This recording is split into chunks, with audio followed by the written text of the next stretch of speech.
Olá, você aí que está me assistindo. Eu sou a Débora, sou pesquisadora, atualmente sou doutoranda em Ciências Humanas e Sociais pela Universidade Federal do ABC e vou fazer uma resenha para auxiliar quem está buscando uma leitura, quem está querendo entender melhor a leitura de um livro específico, um livro que é chamado Comunhão, da Bell Hooks.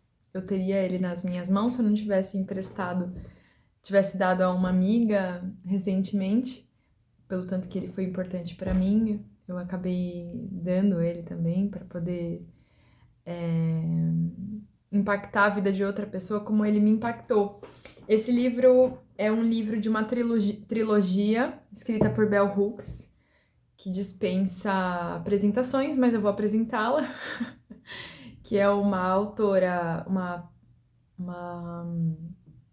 intelectual negra estadunidense que escreveu muito sobre o amor e sobre a potência que o amor ele pode ter no nosso como luta política mesmo. Bom, o outro livro, que essa trilogia, ela é composta pela Comunhão, que é a busca das mulheres pelo amor, o Tudo sobre o Amor, que é o principal, que ela vai elaborar de uma forma mais ampla e geral sobre essa tese, que eu posso, né, uma tese, sobre o amor, e o outro que ele é voltado para as pessoas negras. Eu não vou lembrar o título dele, mas é o próximo que eu lerei, né, dessa trilogia. Então, vamos lá, vamos para a resenha, para você que está querendo entendê-lo, quer lê-lo ou não, ou quer evitar de lê-lo. Eu sugiro fortemente que você faça a leitura desse texto, porque ele mudou a minha vida. Comece pelo Tudo sobre o Amor, porque eu acho que ele abre bastante a nossa perspectiva do que a Bell Hooks está pretendendo apresentar. Então vamos lá. O que nós falamos primeiro desse livro? Ela vai dizer ali, né, no comecinho, sobre como o feminismo ele foi um movimento e um pensamento que auxiliou as mulheres na busca em encontrar igualdade, autonomia, liberdade, e que ele foi em muitas frentes positivo. É importante a gente situar um pouco ela, porque ela é uma mulher estadunidense, uma mulher negra estadunidense, e embora ela não pontue sobre essa vivência dela, isso vai permear a leitura do texto. Você vai falar de que mulheres que ela está falando. Ela está falando sobre mulheres estadunidenses. Ela é uma mulher, uma acadêmica muito considerada, de muita reputação lá. Então, as mulheres que vão fazer parte do círculo dela e que estão ali sendo referenciadas no livro, eu creio que seja dessa natureza, né? Então, ela não faz, eu vou começar com algumas críticas, ela não faz distinções interseccionais, né? Por exemplo, sobre classe, raça, no livro, o que eu achei um pouco problemático. Em alguns pontos isso fica bastante evidente. Ela traz algumas perspectivas de autodesenvolvimento, de busca do aprimoramento da vida, de você se engajar numa melhora, se tornar tudo o que você tem para se tornar. Eu achei isso muito próximo de um argumento discursivo do neoliberalismo, né? Então, por mais que em alguns momentos ela tente tensionar essa questão da individualidade, ele não desaparece no texto. Ele está permeando todo o texto e eu acho que essa é uma crítica que eu faço a ele. Mas vamos lá, vamos entrar no texto, porque eu acho que ele é muito mais rico do que alvo de críticas, assim. Ele é. Enfim, ela vai dizer, vai ser um livro ensaístico, ele não é um livro acadêmico, daqueles chatos de ler, é um livro gostoso que vai ter como fio condutor a biografia dela. Como, assim, a autobiografia dela? não é que seja uma autobiografia, mas ele vai ter um fio condutor autobiográfico. Ele vai, junto com a busca dela pelo amor e nas histórias, nos relacionamentos dela, ele vai também nos levando a compreender no que consistiria o amor real que ela vai apresentar no livro. E aí ela vai começar pela infância, né? O primeiro capítulo vai fazer uma apresentação dessas questões que eu falei para vocês, sobre como o feminismo ele foi interessante para que as mulheres pudessem alcançar mais autonomia e liberdade. No entanto, o ser humano ele tem algo dentro de si que é uma necessidade por amor, por amar e ser amado de verdade.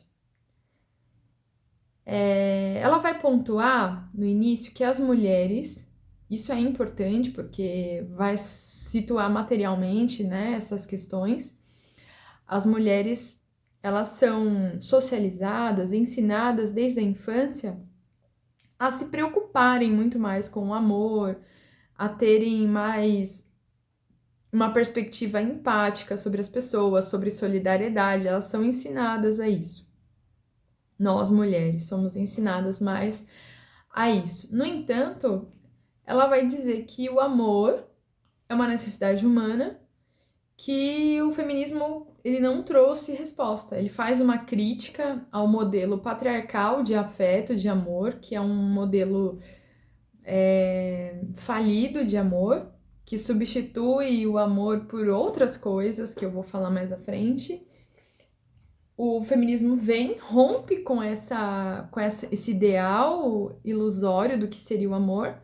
No entanto, ele não apresenta uma alternativa do que seria o amor real. E ela vai ressituar essa questão nas disputas, nas pautas feministas, né? E aí tem algumas questões que vão ser importantes, que eu acho que é central no texto, o tema de que a Bell Hooks ela vai fazer uma sugestão muito interessante, que fica ressoando na minha cabeça, assim, que eu fico pensando, que existem dois tipos de sociedade. Podem existir mais, mas assim, ela tá dizendo que existem dois tipos de sociedade. Atualmente, a nossa sociedade patriarcal, ela não tá lidando com capitalismo aqui, ela não vai falar sobre capitalismo, ela não vai falar sobre nada de capitalismo. Essa é uma ausência bem real, assim, no texto dela. Ela vai falar que a nossa sociedade patriarcal, ela é uma sociedade que ela está instituída e estruturada pelo poder. No entanto, existe uma alternativa às sociedades e às relações. O que uma sociedade patriarcal pautada no poder vai produzir? Relações pautadas pelo poder. O feminismo ele foi muito útil para você romper e discutir, falar sobre o quão ruim era uma relação pautada pelo poder, em que um era dominado e o outro era o que mandava, né? Que tinha o poder. No entanto, ela vai dizer que existe uma outra realidade possível. Uma sociedade que ela não é pautada pelo poder, mas pelo amor. E aí muda tudo, né? Uma sociedade, portanto, pautada pelo amor, ela vai produzir relacionamentos amorosos. Bom, esse é um dos argumentos centrais desse texto, que vai ser importante para que a gente compreenda algumas coisas, tá? Então, existe esse pensamento de que o amor ele é um ideal social e relacional. No entanto, existe um outro amor, que é o amor patriarcal, que nós fomos ensinadas, que é esse amor abnegado da mulher que ama, que quer ser amada, que quer encontrar o príncipe encantado para salvá-la e que ela vai cuidar das pessoas e fazer um delicioso bolo de chocolate às 3 horas da tarde. E vai cuidar do bebê, e vai amar as pessoas e vai se colocar sempre em segundo plano, porque os outros são mais importantes. Toda essa narrativa, todo esse discurso de abnegação da mulher, do quanto ela vai dizer, gente, muito, muito complicado esse discurso, né? Porque, embora ele esteja falando que se trata de um amor, ele é um amor que traz dominação. Ele é usado, empunhado como arma contra a mulher. Então, quem não se adequa a esse ideal de amor vai sofrer consequências, né? Você tem que se sujeitar, sim. Você tem que baixar a tua cabeça, não tem que ir atrás da tua individualidade. Se for, você é egoísta, você tá fora dos padrões do que é uma boa mulher, uma boa mãe. Portanto, esse amor a gente tem que descartar, fugir como se não houvesse amanhã, porque ele não é o verdadeiro amor. Ou seja, nem o patriarcado, com suas conservações de tradição, nem o feminismo vão trazer resposta do que é o amor. E aí nós ficamos como, né? O que acontece quando não há resposta? O mercado vai lá e traz uma resposta. E ela vai dizer exatamente sobre isso. O feminismo vai chegar, vai romper com. Vai trazer uma perspectiva que vai trazer liberdade para as mulheres. Não vai trazer. As pessoas vão continuar se relacionando, no entanto, e aí? Quais os novos padrões para a gente se relacionar com o amor que não seja baseado na dominação? Não temos. E existem aí dois caminhos. Ou você passa a rejeitar o amor e dizer que ele não existe, que isso é arma, que isso é terrível, ou você o amor antigo, aquele amor tradição que vai realmente estar criar uma relação de subordinação. Ela vai, não é nada disso. Existe uma terceira via, que é o que eu quero apresentar a vocês. E ela vai delineando, né? Ela vai falar sobre a infância dela. E agora que eu fiz um panorama, uau, do que seria essa introdução da Bell Hooks, eu vou falar um pouco da história dela. Ela vai falar da infância, que o pai dela era um patriarca, um cara violento. Ela infelizmente ela faleceu. Eu descobri que ela faleceu em 2021, fiquei sentida. Aqui em 2026 fiquei sentida pela morte de Bell Hooks, porque realmente, gente, mudou minha vida os livros dessa mulher.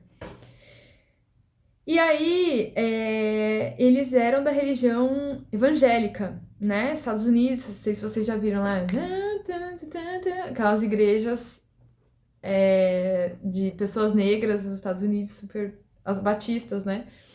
Super animadas. E ela vai falar sobre como a religião, isso ligado muito à figura patriarcal, porque o pai era que tinha essa figura do patriarca religioso, né? E como essas figuras elas vão se unir para criar uma autorreferenciação da relação patriarcal. Então ele dizia, quando a Bell Hooks ela fala que ela era toda diferentona, gostava de ler livros e tal, e o pai dela dizia que não era para ela ler, porque aquilo lhe dava pensamentos que eram contra a família e contra Deus.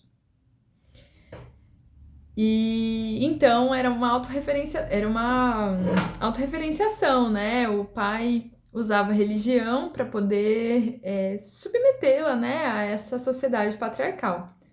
E é muito bonito porque, embora a mãe dela, ela vai tratar no livro, dizer que a mãe dela era uma mulher patriarcal, infelizmente, né? Criada lá nos anos 50, então muito aquela dona de casa, housewife, bem tradicional, bolo às 3 da tarde. No entanto, a mãe dela dava lampejos de rebeldia ao patriarcado. Eu achei isso muito bonito porque me fez lembrar da microresistência. Não sei se você que está me ouvindo conhece, mas existe um termo chamado microresistência cotidiana do James C. Scott, que eu aprendi com minha orientadora. Tô passando para você esse pensamento, para você aprender também. Porque é interessantíssimo, ela vai falar que, embora ela não se manifestasse abertamente contra o patriarcado na frente do pai, ela se manifestava dessa forma quando estava sozinha com a Bell Hooks, né? E ela falava que ela aconselhava que a Bell Hooks ela continuasse as leituras, porque ela mesma teria o sonho de ser escritora e tudo mais. E qual que é o momento que a Bell Hooks ela vai romper com essas relações? Ela vai passar em Stanford, que é uma universidade lá dos Estados Unidos, E lá nos Estados Unidos eles têm um costume muito específico lá deles, que as pessoas moram dentro da universidade. Eu não sei muito bem como funciona, mas eu sei que era longe da casa dela, então ela precisaria se mudar para outro estado, muito longe, e o pai dela falou que não, porque não. Ela, quem que você vai, afinal, quem que você vai se tornar estando longe da sua família e das redes de poder patriarcais? Bell Hooks fez uma ruptura. Ela falou: eu vou, custe o que custar. E ela disse que a única pessoa que deu adeus a ela foi a mãe. Ou seja, a mãe, de alguma forma, ela tava ali, né? Num pequeno lampejo de rebeldia ao patriarcado. É muito bonito isso, né? É bonito, eu acho. Bom, aí ela vai dizer que ela vai se relacionar com pessoas, e ali em 1960, né? Tava rolando, não sei se vocês lembram, 1960 tava tendo aquele movimento New Age, amor livre, paz e amor, libertação sexual feminina, que alegria. E o que acontece, né? Ela vai dizer que ali dentro da comunidade, ela não vai dizer isso, eu estou fazendo essa crítica porque ela não situa dessa forma. Ela vai dizer que alguns homens, e eu vou dizer que os homens acadêmicos, bem letrados no feminismo, começaram a aceitar essas pautas feministas pela igualdade no âmbito público, né? Então, equiparação salarial, isso nos Estados Unidos, tá, galera? Estados Unidos, o norte global. Aqui no sul global, nós temos outras vivências em outras épocas, de outras formas, mas é bom situar assim, embora ela não situe porque, né? Senão a gente fica perdido no espaço-tempo do que será que ela está falando. Ela vai dizer que em 1960, alguns homens, e eu digo os homens com quem ela estudava lá, os acadêmicos, letrados em feminismo, começaram de fato a aceitar essas demandas no âmbito público, porque ela vai dizer assim, eles aceitavam muito, né? Ok, vamos dividir as coisas, e ok, isso que quando se tratava de liberdade sexual das mulheres, não acontecia, não rolava, não acontecia, assim. Eles tinham essa da não monogamia, do amor livre, só que ela fala assim, o patriarcado me encontrou do lado de fora. Ela vai dizer que o companheiro dela encontrava com facilidade outras mulheres para se relacionar. Ela não. Os caras tinham medo de se relacionar com ela, porque afinal ela já estava com outro homem, um outro dono, e só aceitariam se relacionar com ela se ele autorizasse aquela relação, né? Afinal, é uma cabeça de gado, né? E aí ela falou, ué, engraçado, né? Vocês aceitam tudo exceto a liberdade sexual da mulher.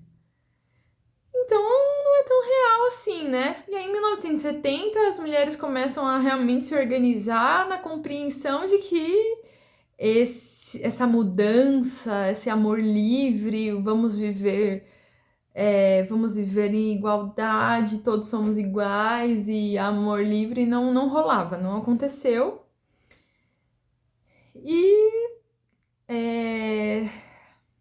é isso, 1970 isso acontece e vem uma nova onda feminista, né?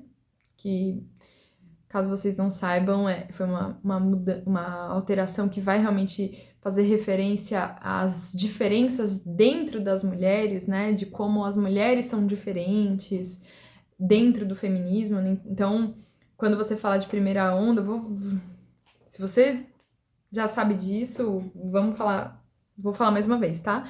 Mas a primeira onda feminista, ela vem justamente com essa igualdade em relação aos homens, voto, que são essas pautas mais voltadas para a igualdade. Quando nós vamos para a segunda onda, a gente percebe, opa, de que mulheres nós estamos falando, né? mulheres negras estão com uma outra vivência do que é. Nós temos aí processos de escravidão, nós temos aí processos de racismo internalizados, nós temos questões importantíssimo, nós temos questões de como, quem vai cuidar da casa, quem vai cuidar da criança, quem é que está fazendo este trabalho, porque a igualdade formal é muito bonita, né? Muito legal. No entanto, quando a gente vai para vida real, o que é que acontece? A gente vai descobrir a realidade. Isso foi a segunda onda feminista, né? E aí começamos ali no ano 70, não que ela fale isso no livro, eu só tô lembrando, divaguei aqui um pouco, tá? Então, ali ela vai continuar a leitura dela e vai dizer que as mulheres foram conseguindo obter alguma igualdade no campo da divisão sexual do trabalho. Em momento nenhum ela vai diferenciar mulheres negras, mulheres brancas, isso é muito complicado. Mas quem sou eu para criticar Bell Hooks? Sou ninguém. Ninguém na fila do pão. Então, ela vai falar isso que eu falei para vocês. Então, em 1970, a gente está ali com as legislações, algumas legislações de igualdade, as mulheres votam. No entanto, quem faz o trabalho de casa são as mulheres. Tarefas domésticas tem o marcador lá, socialmente reconhecidas como tarefas femininas. Como assim, né, gente? A gente tá falando aqui, né, do sexo, no caso. Então, as mulheres, quando nascem, elas nascem com algo específico que faz com que elas sejam mais apropriadas às tarefas domésticas? Acho que não. E ela vai dizer que, de fato, né, não existe isso, as mulheres elas não são mais apropriadas nem para as tarefas domésticas, nem para o amor, o cuidado. E isso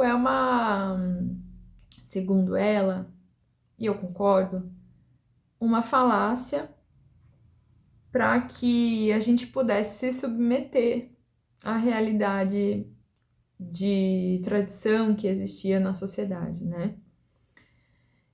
E nesse contexto aí, pessoal, como eu falei para vocês,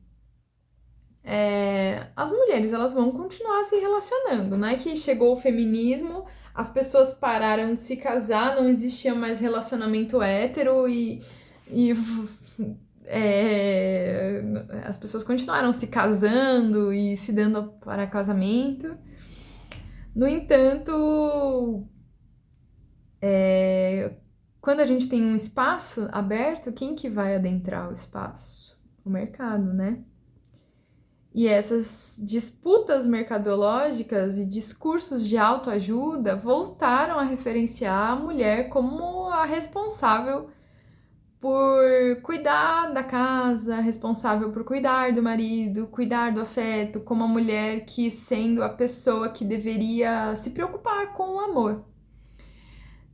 Só que isso está apenas se referenciando à antiga tradição, que já não dava certo, combinado, né? A gente já descobriu que o patriarcado deu errado, por conta justamente da forma injusta que as mulheres eram tratadas, são tratadas, né? Ainda vivemos um sistema patriarcal nesse contexto. A gente está tensionando, né? Tensiona para poder romper com essas questões.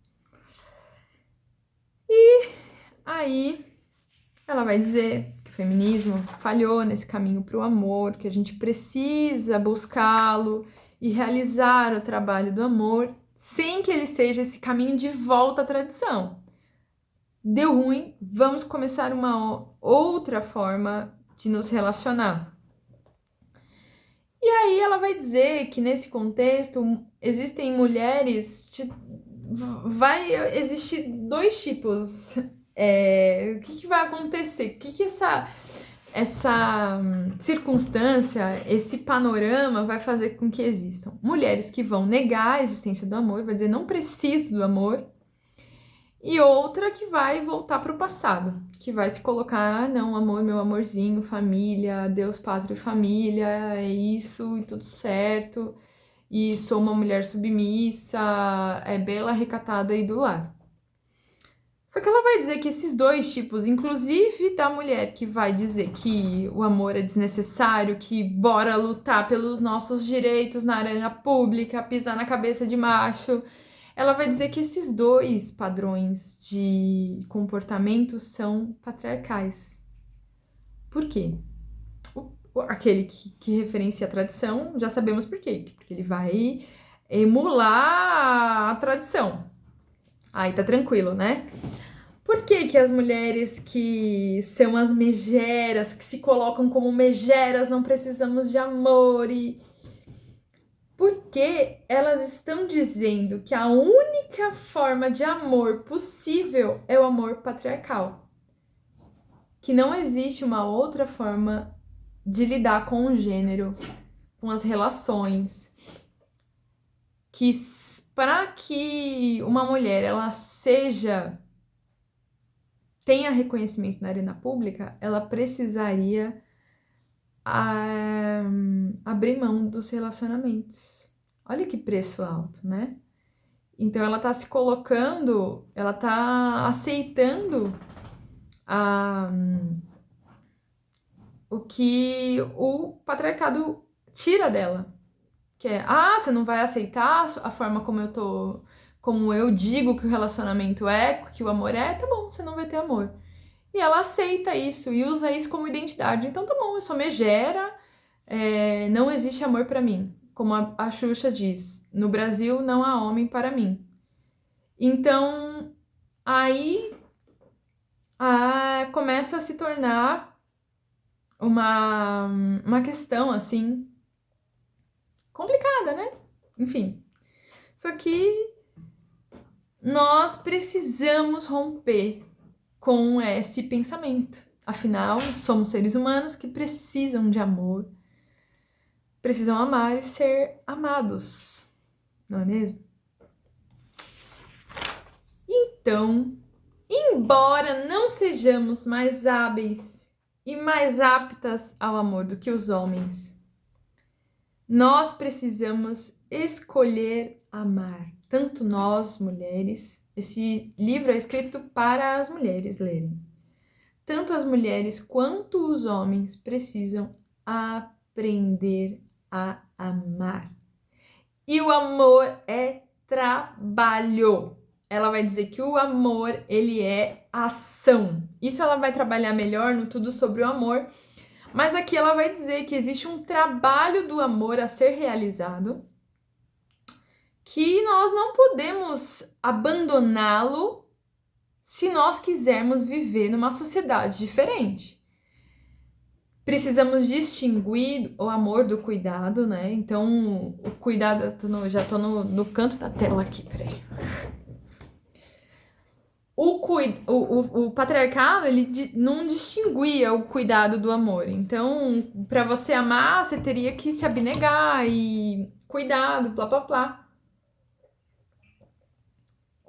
Agora, quando você fala de amor, você está falando de mais coisas do que simplesmente o cuidado.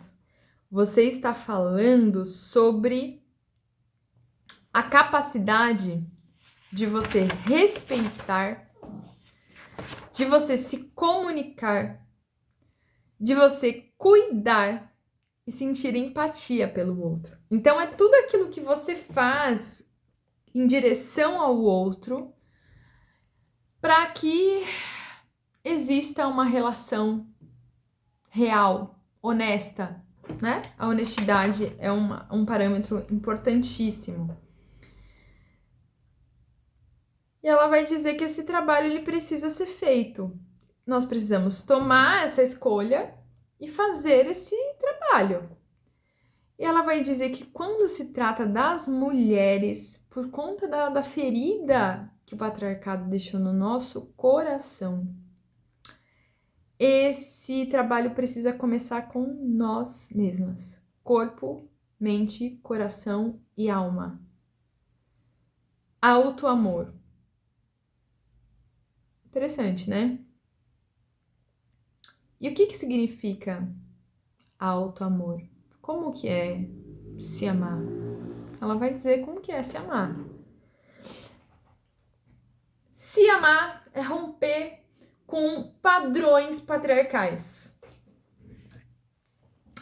Isso vai significar no nosso corpo, na nossa mente, no nosso coração, em tudo que eu falei aqui. O que o patriarcado vai dizer que o nosso corpo significa? Vai ser aquela prateleira do amor da Vanessa Casanello, né? Que vai dizer que a gente precisa ser belas, recatadas, do lar, para sermos aceitas. Então ela vai dizer, a gente vai precisar romper isso. Então a gente precisa amar o nosso corpo, para além dessa busca pela magreza estética.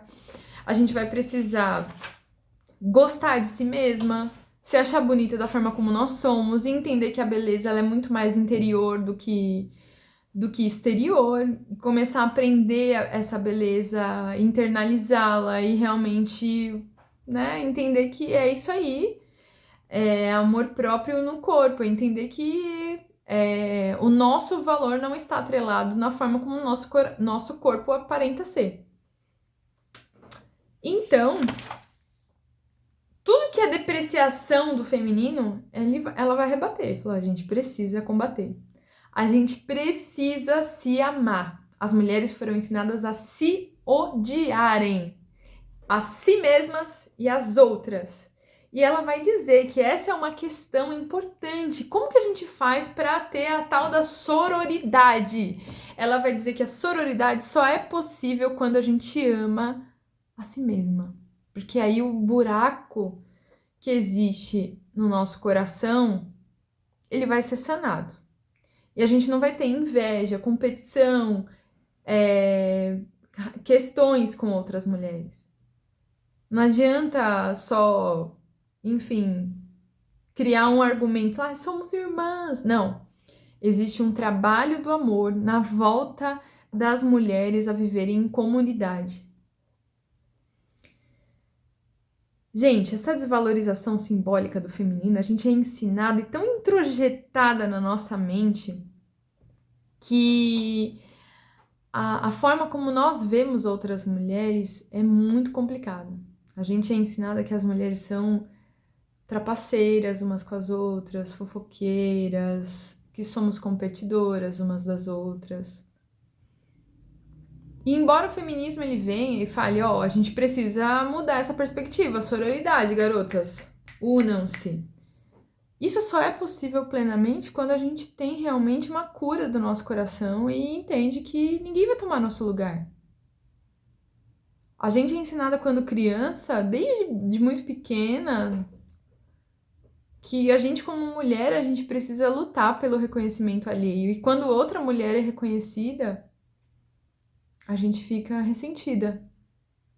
E a gente precisa crescer. Precisa trabalhar isso. Entender de onde vem. Por que eu não gosto de outra mulher ser reconhecida? De onde vem? Não adianta fingir que...